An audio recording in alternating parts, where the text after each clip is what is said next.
వందే మాత్రం. నేను మీ జర్నలిస్ట్ నవత. బంగ్లాదేశ్లో మైనారిటీలుగా ఉన్న హిందువులపై ఇతరులపై నిస్సందేహంగా దాడులు రోజురోజుకు పెరుగుతూనే ఉన్నాయి.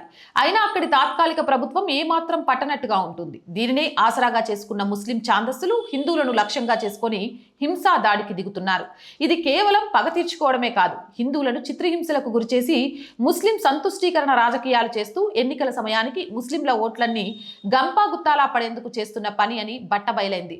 హిందువులను చంపడం ఓటు తెచ్చేందుకు వ్యూహం అన్న దిశగా కదులుతోంది. ఈ విషయాన్ని ఎంపీగా బరిలో ఉన్న ఓ అభ్యర్థి స్వయంగా అంగీకరించడంతో ఈ విషయం బయటకొచ్చింది. మహమ్మద్ యూనస్ నేతృత్వంలోని తాత్కాలిక ప్రభుత్వం భయోత్పాత యుగంలో నడుస్తోందని పేర్కొనడం కలకలం రేపుతోంది. హిందువులను మైనారిటీలను లక్ష్యంగా చేసుకుని హింస చేయడం, వారిపై దాడులకు దిగడం ద్వారా ఓట్లను సంపాదించుకోవచ్చు, అధికారాన్ని సుస్థిరం చేసుకోవచ్చన్న సిద్ధాంతంతో అక్కడి వారున్నట్లే తేట తెల్లమవుతుంది. 2024 ఆగస్టులో షేక్ హసీనాపై తిరుగుబాటు చేసి పదవి నుంచి దిగిపోయిన తర్వాత బంగ్లాదేశ్లో గందరగోళం నెలకొంది. ముస్లిం ఛాందస్సులు రెచ్చిపోతూ హిందువులపై దాడులకు దిగుతున్నారు. తీవ్రవాద శక్తులు హింసాత్మకమైన రెక్కలను పెంచుకుంటూ అమాయకులైన హిందువులనే లక్ష్యంగా చేసుకుంటూ రెచ్చిపోతున్నారు. ఇంత జరుగుతున్నా అక్కడి ప్రభుత్వం రాజకీయంగా స్థిరత్వాన్ని పునరుద్ధరించడంలో, హిందువులకు రక్షణ కల్పించడంలో విఫలమైపోయింది. అంతేకాకుండా 2026లో బంగ్లాదేశ్లో జాతీయ ఎన్నికలు జరగనున్నాయి.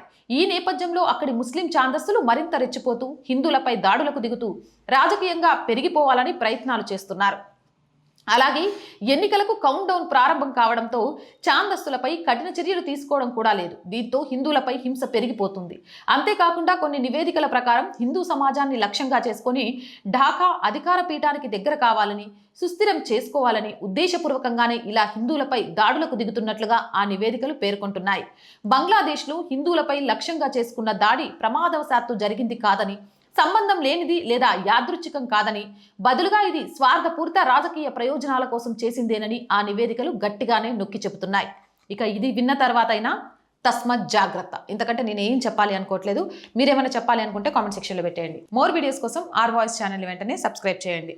Are voice group of channels మీకు తెలుసు. R voice, R political, R Samskruthi, ఈ మూడింటిని సబ్స్క్రైబ్ చేయండి. ఆర్ వాయిస్కి అండగా నిలవండి.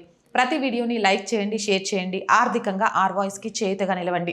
ఆర్థికంగా సపోర్ట్ చేయాలి అంటే సబ్స్క్రిప్షన్ పక్కనే జాయిన్ అనే బటన్ ఉంది. 1 to 5 లెవెల్స్ ఉన్నాయి. ఏదో ఒక లెవెల్లో సపోర్ట్ చేయండి. లేదా స్క్రీన్ మీద గూగుల్ పే, ఫోన్ పేతో పాటు అకౌంట్ డీటెయిల్స్ ఉన్నాయి. మీకు తోచిన సహాయాన్ని అందించవచ్చు. వ్యాపార ప్రకటనల కోసం 8328500576 నెంబర్ని సంప్రదించండి. జై హింద్, జై భారత్.